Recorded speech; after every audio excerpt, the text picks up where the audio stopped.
Fabien Galthié's got Covid-19. That's the news out. I think it was like last night. It's a bit of a disappointing one, obviously for him. I mean, from what I've read, his case of Covid-19 is an asymptomatic one, so he health-wise seems to be all good. So if there's a bright side of this story, it is that.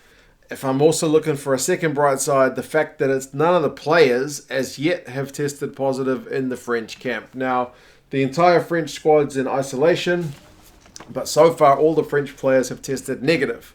Now, that's good news for France. Obviously, that's also good news for Ireland because they played at the weekend, and if one of the French players had tested positive, there could be big implications on the Irish squad as well. So there's a few kind of angles you can look at this one and be kind of thankful that it's not a worse situation than it is. Obviously, the fact that he's tested positive is still, bad enough. We feel sorry for him. We wish him, speedy recovery and whatnot. And it's not just him, actually. It's one of the other backroom staff members in the French squad. I think the initial test for him came back as a bit sus. And one of his colleagues in the back room tested positive, and then on a second test, Fabien tested positive. So yeah, that's kind of the bad news. As I mentioned, he's no symptoms, which is the good news. The squad's in isolation. Now again, if we're thinking about a bright side, the fact that there were no Six Nations games scheduled this weekend anyway, that's also a bit of good news because it means he's got to go into isolation for at least a week, I think, to get clear of it and do follow-up testing to see when he can come out of isolation. But it means that there's no games immediately this weekend that are directly affected by this positive test. And positive test is just something we've learned to kind of live with throughout the pandemic in New Zealand. Believe it or not, if you don't remember, we had one game called off at the end of the Super Rugby Aotearoa season. Super Rugby Unlocked had several games postponed or cancelled. The Premiership has had games cancelled. The Autumn Nations Cup had games cancelled. So it's just been a thing. So far, the Six Nations first two rounds have gone without issue. So this is the first issue.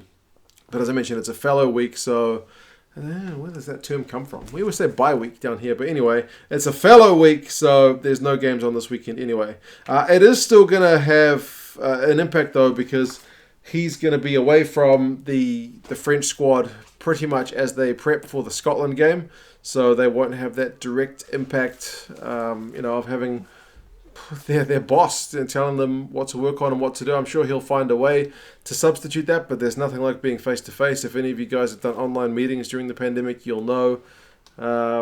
Generally, I think it's a bit more productive being face-to-face. And Eddie Jones actually mentioned that, when Matt Proudfoot tested positive in the England camp, it had a bit of a negative toll, on their preparations as well. So it's certainly not ideal, but in the scheme of things, it could be a lot worse.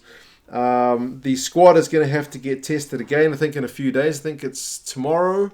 They'll have to get tested again, so we'll see if there's any positive results from that one. And then again, they'll be tested before the Scotland game to make sure that one can go ahead. So there's a bunch of COVID tests for those guys on the cards. As I mentioned, Ireland haven't had any players test positive. So, it's obviously bad news that he's tested positive and one of the other guys in the French camp. Obviously, we wish them the best. No players yet. No games were on this weekend anyway.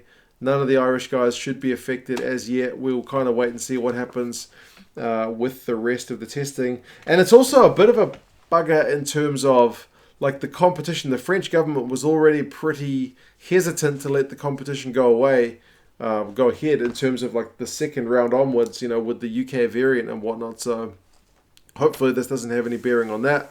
Hopefully if they keep everything kind of spick and span, then everything should be able to go ahead. But yeah, minimal cases would be nice. Quick recovery for Fabien and the other team member would be nice. No players positive would be nice. That would be, I think, the best case scenario.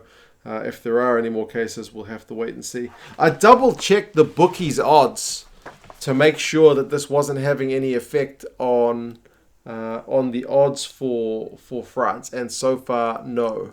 France are still clear favourites for the Six Nations. But Yeah, England are second favourites, interestingly. Wales are third, even though Wales are as yet unbeaten. But yeah, do you guys reckon this will have much impact on the French preparation for the rest of the Six Nations? Or do you think they'll pretty much go steaming along ahead and potentially get their first Six Nations trophy in quite some time? I think it's been about a decade.